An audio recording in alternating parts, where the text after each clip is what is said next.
kagabi, nagbalik tanaw ang housemates sa intense na pagdating ng House Challengers. At ang kanilang mga intense na saloobin tungkol sa pananatili sa labas. At ang pagsubok ng House Challengers kina JM at Binsoy. Ilang araw bago makaharap ng housemates ang House Challengers sa tapatan, nagkaproblema sila sa menu ng tanghalian. Experiment tama na, uy. Bakit ganito tayo ngayon? Ayaw makain! Wala na kami chicken! Eh kung walang chicken, ano tawag mo ron? Sinabawang, chicken curry powder, repolyo, at carrots lang. Pinatok. Pero di napigilan ng emosyon ng dalawang housemates. Dami na chicken! Wala nang choice kung di magrayot na lang. Wala na kasi talaga kaming makain, kuya. Damot nyo!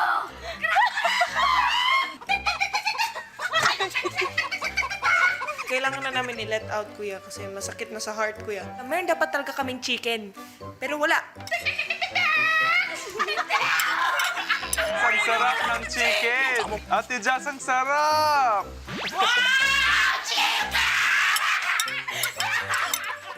Sobrang tigas ng heart ng mga tao sa loob. Grabe!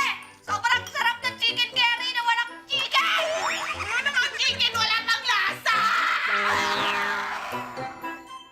Maya-maya pa, may hinanda ang House Challengers para sa kanila. Uy, chicken?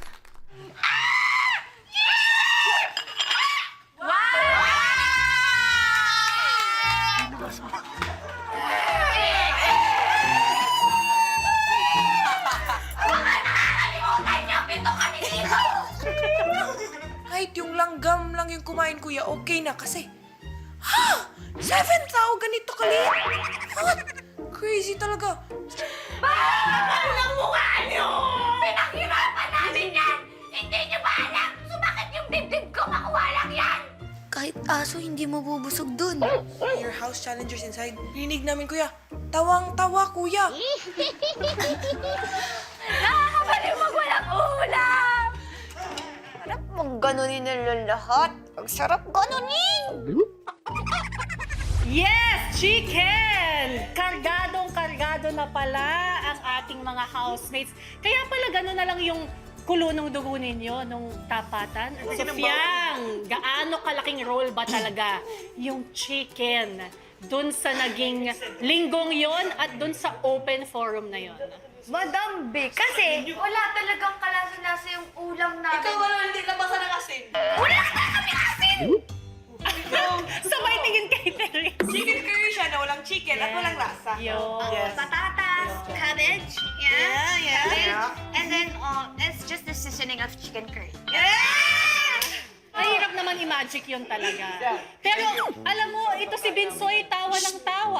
Pero, Siyempre, mga masarap daw yung kain nila eh. yun na nga. Binsoy, yan, bilang tagaluto dito sa loob, anong nararamdaman mo na gutom ang mga kapatid mo? Bakit kasi ayaw mo kami bigyan ng chicken, Teres? Ako tuloy na sisi. Pinaso. Bakit nga ba? Grabe! Sagutin mo yan, Binsoy. Wala po kasing ref sa labas. Hindi mo naisip minsan na puslitan yung mga kasama mo sa labas ng pagkain. Hindi ho talaga kami makakalusot ng ano. Kulang na lang ako pag lumabas kami dito sa bahay. Tayo ka, Mak. Tayo ka, Mak. Kulang na lang ako pag may lumabas kami kapkap, dito sa bahay ni Kuya. Gagano'n kami. Kaya hindi po kami makapagpuslit kung alam. Ano ako, ikaw? Nang dahil sa manok. Pero yung pag-welga na yon, Rain, nagulat kami sa'yo na nakiwelga ka din. Parang nafe-feel ko na talaga yung hunger. So sabi ko, Fiang, you feel me? You feel me? I feel it, I Okay, feel it. let's go, let's go. Let's go. I'm like, chicken! Chicken! Jaren, yung smile mo dyan, magpaliwanag ka ngayon. There were hungry children screaming and begging, so I gave them some chicken. Just some chicken. What else did we Nang-aasar give ka them? ba nun, Jaren, nung I ginawa think mo so, yun? yeah. I was testing the housemates as a house challenger, of course. Oh, biglang inauna niyo yung pagiging house challenge. Magkaalaman na, in-enjoy mo yan. yung Yes, I feeling. did. If I'm being honest, I did. At least honest. Oo. Okay, dahil dyan, si Kuya may padala na naman. And JP, ikaw ulit ang tanong! But, This time, hindi box, kundi task letter. So, JP, please open the box. JP, dahil laging pinag-aagawan at pinag-aawayan ng housemates at house challengers sa bahay ko ang manok. Kailangan mong maging manok para maiparating sa lahat ang mga saloobin at hinaing nito tungkol sa nangyari. Good luck, Big Brother. Yan! Malabong So, lolo ko JP, to. please suotin mo. Yan.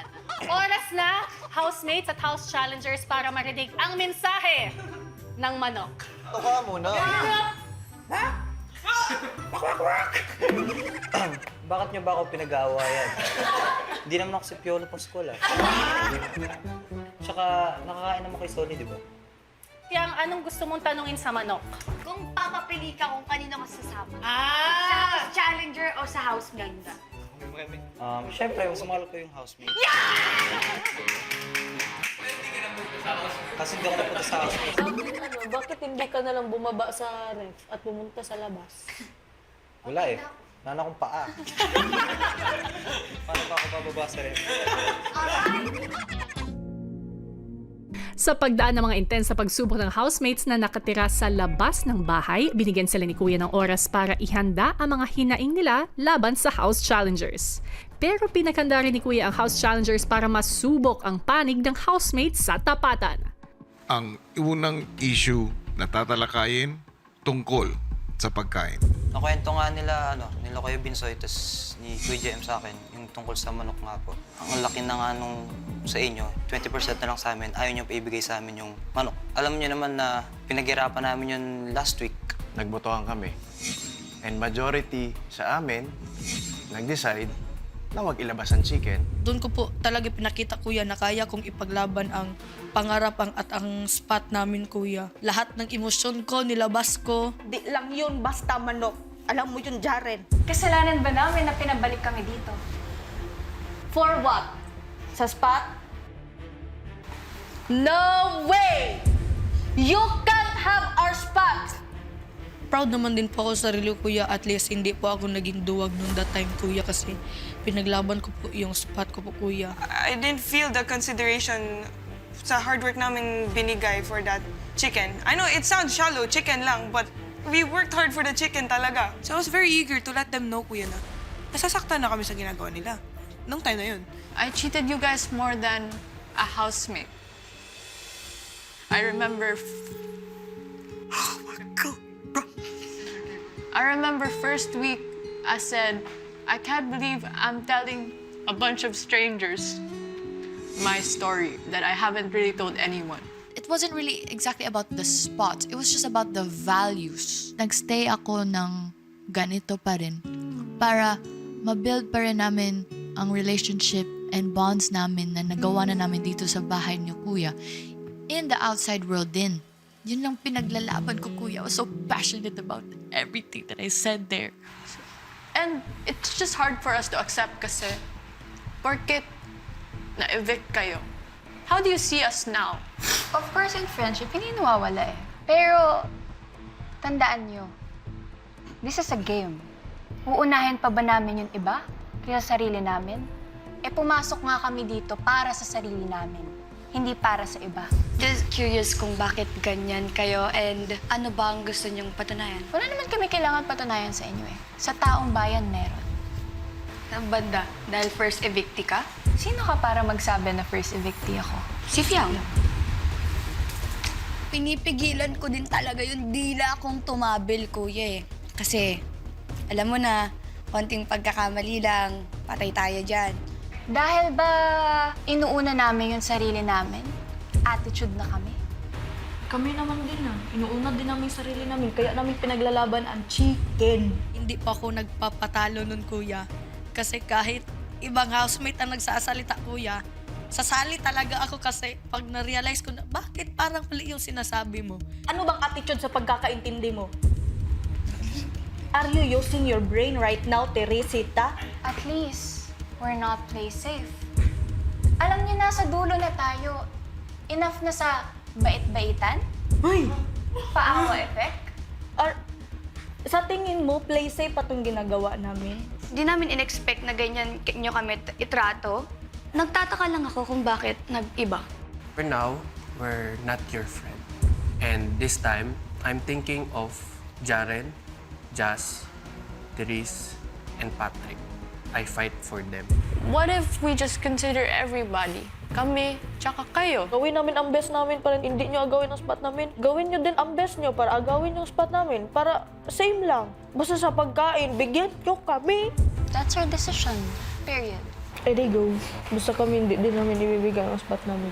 Matapos ang tapatan, dumaloy ang luha sa loob at labas ng bahay.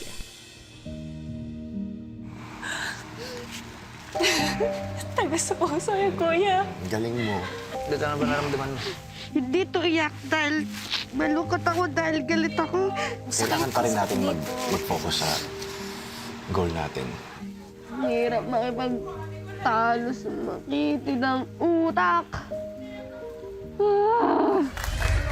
Yung mukha ni Fia. May mga naaalalang mga moments. Grabe. Tingnan mo, may hangover pa, may carry over pa dito sa outside world. Kung i-rate nyo from 1 to 11, yung pagka-intense nung House Challengers Week, anong rating yun? 12. 12. So for 12, Hanggang next season na ang intensity. Bakit 12, Colette? gaya nga ng sabi ko sa mga housemates noon that time na sabi ko, bakit nyo pinapakinggan yan eh? Paikot-ikot lang yung mga sinasabi niya, it's not making sense. Para sabi It makes sense.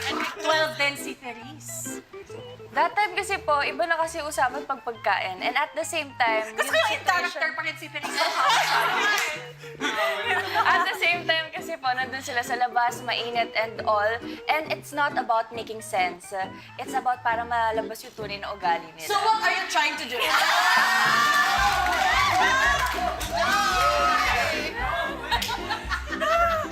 I've actually been meaning to ask Fiang. Kasi kayo ni Therese ang hindi nag-abot. So meaning, wala naman kayong relationship na babalikan na may kasentihan. Kaya talagang yung rurok ng inis mo kay Therese from 1 to 11, ano? 34. Oo eh, asin na lang, ayaw pa. Saan ka nakakuha ng ganyan? I-share mo naman. Pero kasi yun ang una niyong encounter sa isa't isa. Pero dito sa outside world, nung finally nagkakilala na kayo, kamusta naman? Nagpa-party-party na ako. Yun, no? Actually, madami, and I'm sure you've seen it, madaming fans na nagsasabi kung nagkaabot kayo. Hala, naging sabog ang chika buong friends internet. kayo. Oo. So gusto ko malaman dito sa ating girls, lalo na si Ate Jazz, na kilalang-kilala ang ating mga housemates na nasa loob ng bahay nun. Kanino ka pinaka parang nagulat, natuwa dun sa pinakitang pag-step up ng House Challenger? Colette and Kai. Lalo na si Colette. I didn't expect her to really fight rationally and really fight for them. Pero yeah, everyone surprised me naman kasi nailabas talaga nila yung gusto nila. Do you feel na at the time, kasi nga si Therese yung pinaka-rurok ng House Challenger attitude, pag binabalikan niyo yung mga moments na yun, sa tingin niyo nag-play safe kayo as House Challengers? Yung totoo ha, kaya niyo pa ba i-push sana ng more? Nung time po kasi na yun natin, B, talagang willing kami to give our 101%. It's just that si Therese yung as first evictee, wala siya masyadong na-build na relationship towards the remaining housemates that time. So kami mga nag-move forward, especially yung recent one na si Jaren, andun pa rin po yung attachment. So nagkaroon kami ng decision na, sige, let's just have an assignment, toka-toka tayo. And yung unang group, si Therese at si Patrick, sila yung aggressive. Ito naman po yung si Jaren, si Jazz naman yung soft side. And ako naman yung naging neutral. Actually, kaya naman po namin itodo lahat. Kaya lang po, ang mga housemates po, very, po sila eh, talagang smart. As in, alam po nila yung pasikot-sikot sa loob ng bahay. So, mabilis po nila mahahalata kung nagpapanggap lang po kami or hindi. Sa huling paghaharap ng housemates at house challengers, narinig ng lahat ang mahalagang revelasyon ni Kuya. 2 house challenges ang naganap. At mula dito, isa ang napanalunan ng House Challengers. Sa isa naman ay nanaig kayong housemates. Dahil dito, ang bilang ng makukuhanan ng pwesto mula sa 5 sa inyo ay wala. Ang lahat ng ito ay isang pagsubok lamang. Dahil sila ang naging katuwang ko upang mas makilala kayo. Hindi lang kami pwede maglabas ng chicken. It was very well done, Kuya, na parang naniwala din kami dahil sa mga acting skills nila, Kuya. Na parang, wow, I know you pa rin pala kasi tama ako na you wouldn't do that.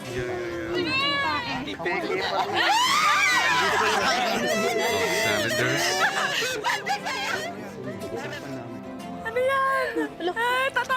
Ito yung sumisimbolo ng pagmamahal at respeto, pagkakaibigan. Itago niyo ito at ingatan.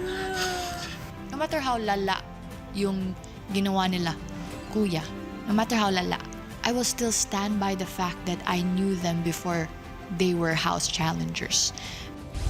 Parang papaganon, di ba, yung emosyon per week. At fast forward to ngayon, sa tingin nyo ba, paano naka-apekto yung House Challengers Week kung saan na-test yung tiwala ninyo, di ba, sa isa't isa, yung pinagsamahan ninyo, sa actual friendship ninyo dito sa outside world ngayon? Nagkalamat ba ang friendship? Naka-apekto po talaga siya kasi dahil doon, mas naging, ano pa kami, naging super, ano tawag dyan? Close at mahigpit sa isa't isa. Higpit sa isa't isa. As a friends and family po. Yun.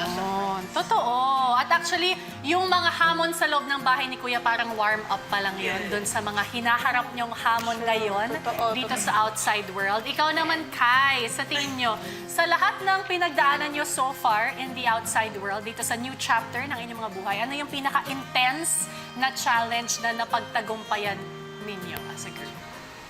Yung pinaka, ano talaga, the biggest factor, in general, is the noise. That's something all of us have, maybe not overcome, but we are in it together. Kasi kami lang talaga nakakakilala sa sarili namin. Kahit ang daming nagsasabi na ganito, ganyan, wag kang ganito because this guy is like this and this girl is like that. Pero walang nakakaalam talaga eh. Nobody knows.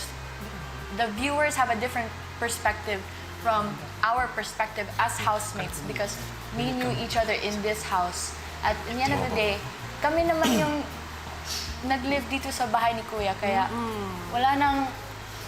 there's no noise that will affect us when we're together. Tama. In short, sa mga bashers, no way kayong lahat. And finally, our big winner na hanggang ngayon, hindi lang ang mga fandoms ang pinagtatapat, pero maging kayo, di ba? May mga pilit na nagpapabagsak pa rin. Why? What is your message, Fia?